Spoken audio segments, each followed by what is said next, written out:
Is the United States supporting Al-Qaeda in Syria? Reality Check looked at a report by Reuters last week that indicates the answer is yes. So why did an Irish journalist claim that Ben was supporting propaganda in support of Syria's leader? Ben has the reality check you won't see anywhere else.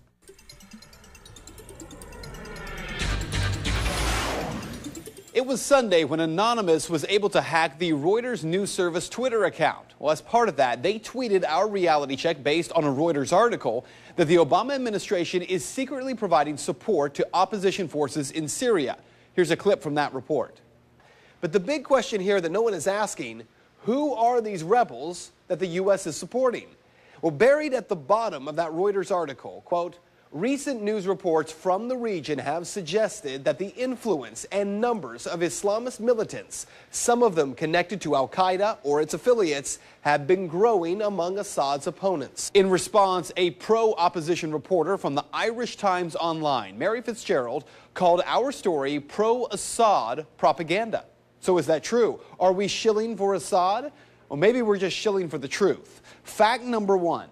There is no question that Al-Qaeda fighters are part of the opposition forces attempting to overthrow Syria's government. From the New York Times, July 25th.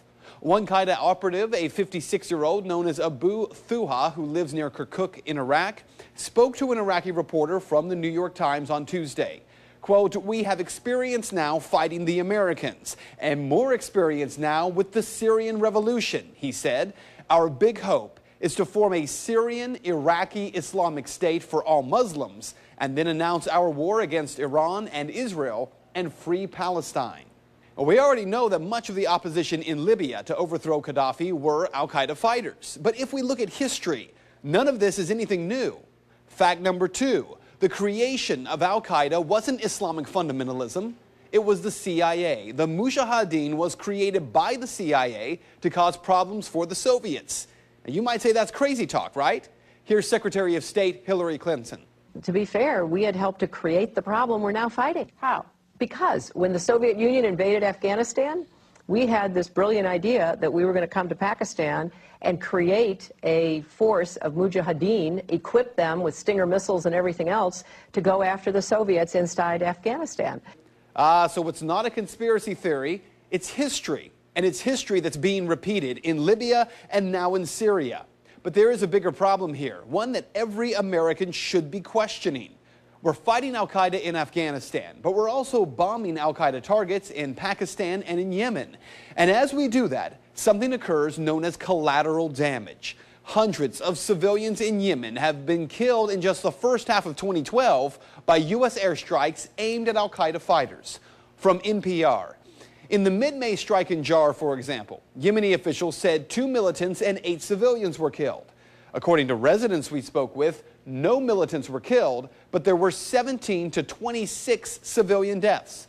That was just one of more than 40 documented strikes this year alone. By the way, in that picture right there, that boy is 15 years old, and he was wounded while watching his father and brother die in one of those airstrikes.